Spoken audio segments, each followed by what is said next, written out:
ప్రేమ, వివాహం, బంధం ఇవన్నీ మన జీవితంలో విలువైన అనుబంధాలు. కానీ ఇవే కొన్నిసార్లు మనిషిని మనిషిగా మిగలనివ్వవు. 16 ఏళ్ల వైవాహిక జీవితం తర్వాత విడిపోయిన భార్యాభర్తలు పెద్దల చొరవతో మళ్ళీ కలుసుకున్నారు. కానీ ఆ కలయిక వాస్తవానికి ఓ ఘోరమైన కుట్రకు నాంది అయింది. భార్యగా ఉండాల్సిన ఆమె భర్త ప్రాణాల మీదే కన్నేసింది. బీరు సీసాలో మత్తు కలిపి ప్రాణం తీయాలన్న ఆలోచనలో పడిపోయింది. బతుకు జీవుడా అంటూ తేరుకున్న భర్త పోలీసులను ఆశ్రయించాడు. ఇంతకీ ఆమె ఏం చేసింది అనేది ఈ స్టోరీలో చూద్దాం.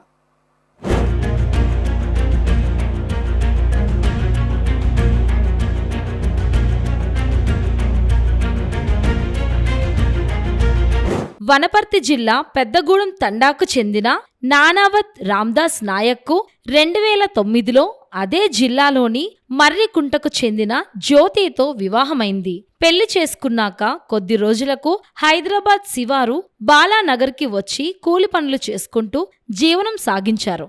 వీరికి 2 కుమార్తెలు. ఈ క్రమంలో దంపతుల మధ్య విభేదాలు రావడంతో 3 ఏళ్ల క్రితం రామ్దాస్తో పాటు అతని కుటుంబ సభ్యులపై వనపర్తి పోలీస్ స్టేషన్లో జ్యోతి గృహహింస కేసు పెట్టింది. అప్పటి నుంచి భార్యాభర్తలిద్దరూ విడివిడిగా ఉంటున్నారు. రామ్దాస్ తన సొంత ఊరిలో కూలి పనులు చేసుకుంటుండగా జ్యోతి నిజాంపేట్ పరిధిలోని రాజీవ్ గృహ కల్పలో నివాసం ఉంటుంది. ప్రగతి నగర్లో జొన్న రొట్టెలు విక్రయిస్తూ బతుకుతుంది. 2 కుమార్తెలను మర్రికుంటలోని తన తల్లిగారింట్లో ఉంచుతోంది. అయితే నెల రోజుల క్రితం జరిగిన పెద్ద మనుషుల పంచాయతీలో రామ్దాస్ జ్యోతి దంపతులు కలిసి ఉండాలని, పెద్దవారవుతున్న పిల్లల గురించి ఆలోచించాలంటూ సర్ది చెప్పారు. దీంతో భర్తతో కలిసి ఉండేందుకు జ్యోతి ఒప్పుకుంది. రామ్దాస్ను నిజాంపేట్లోని తన నివాసానికి తీసుకెళ్లింది. అప్పటి నుంచి అతను రోజూ కూలి పనులకు వెళ్తున్నాడు. ఇక్కడ వరకు బాగానే ఉన్నా వారం 10 రోజులుగా మళ్లీ దంపతులిద్దరి మధ్య మనస్పర్ధలు, గొడవలు ప్రారంభమయ్యాయి. దాంతో రామ్దాస్ను చంపేయాలని, వీలు కాకపోతే తన వద్ద నుంచి తరిమేయాలని జ్యోతి భావించింది.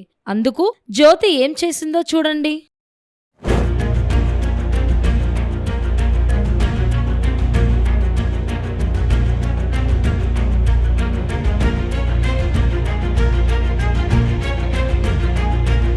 మూడేళ్లుగా భర్తతో దూరంగా ఉన్న సమయంలో జ్యోతికి గోపి అనే యువకుడితో ఏర్పడిన పరిచయం వివాహేతర సంబంధంగా మారింది.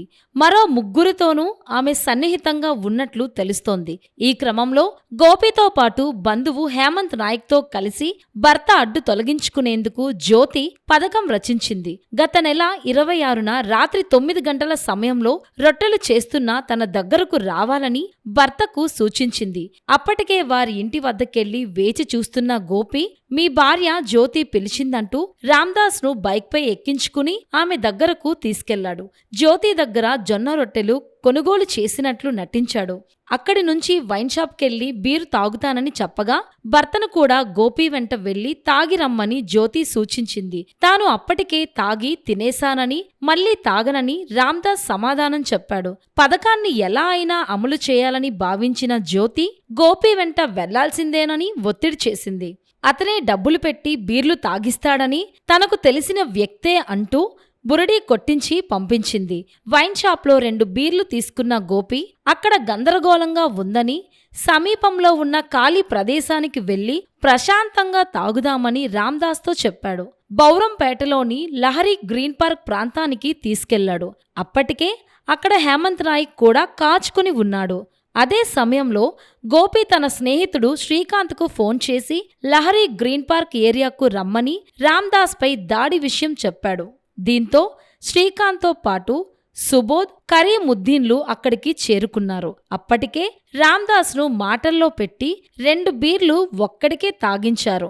అనంతరం రాళ్లు, బీరు సీసాలతో మూకుమ్మడిగా దాడి చేశారు. తీవ్ర గాయాల పాలైన రామ్దాస్ స్పృహ తప్పి పడిపోయాక చనిపోయాడని భావించి అక్కడి నుంచి నిందితులు పరారయ్యారు. రాత్రి 12 గంటల ప్రాంతంలో స్పృహలోకి వచ్చిన రామ్దాస్ నాయక్ రక్త గాయాలతోనే సమీపంలోని తన తమ్ముడి ఇంటికి నడుచుకుంటూ వెళ్లి విషయం అంతా చెప్పాడు. వెంటనే సమీపంలోని ఆస్పత్రికెళ్లి చికిత్స చేయించారు. అనంతరం బాధితుడు బాచుపల్లి పోలీసులను ఆశ్రయించి ఫిర్యాదు చేశాడు. అంకుల్కి మా రూమ్ కింద ఉన్న వ్యక్తిని కాల్ చేసి రామదాస్ని పంపి ఇక్కడ షాప్ దగ్గరికి అని చెప్పింది. షాప్ దగ్గరికి పోయినా, ఆడపోతే చాలాసేపు ఆగినాక నేను ఇంటికన్నా పోతానంటే ఆగు కాసేపు వద్దు అని చెప్పింది. సరే ఓకేలే ఆగుతావా అంటే అప్పుడు ఒక వ్యక్తి బైక్ తీసుకొని వచ్చింది. ఒక వ్యక్తి అంటారు గోపి బైక్ తీసుకొని వచ్చింది. ఆయన 2 రూపాయలు అడిగింది.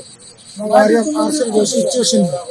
పార్సల్ చేసి ఇచ్చేసిన తర్వాత అతను పోలేదు ఇంకా ఆడి నుంచి.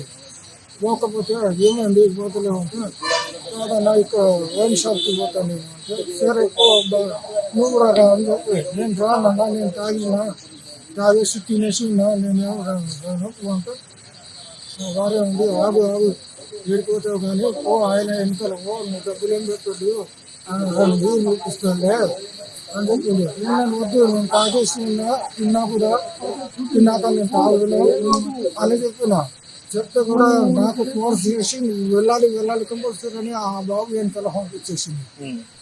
ఆడపోయినాక వైన్ షాప్లో ఫోన్ కొట్టేసి 2 బీర్లు తీసుకున్నాక కాసేపు అది ఎవరితో మాట్లాడి కొంచెం వీరు రాకపోయేద్దాం అని ఆడ జంగల్లోకి తీసుకెళ్ళాడు.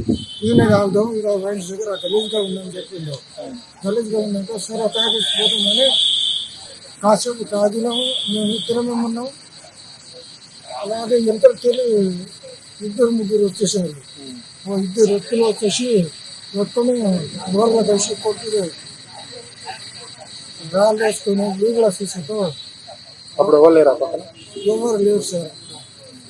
దర్యాప్తు చేపట్టిన దుండిగల్ పోలీసులు 6 నిందితులను అరెస్టు చేసి రిమాండ్కు తరలించారు. భార్యగా ఉండాల్సిన ఆమె ప్రాణాలు తీయాలనుకున్నదంటే ఈ సమాజంలో నమ్మకం ఎంత స్థూలంగా తరిగిపోతుందో అర్థమవుతోంది. వివాహ బంధం అనేది భరోసా మీద నిలబడాలి, కానీ ఇక్కడ అదే భరోసా హత్యా యత్నానికి మార్గం వేసింది.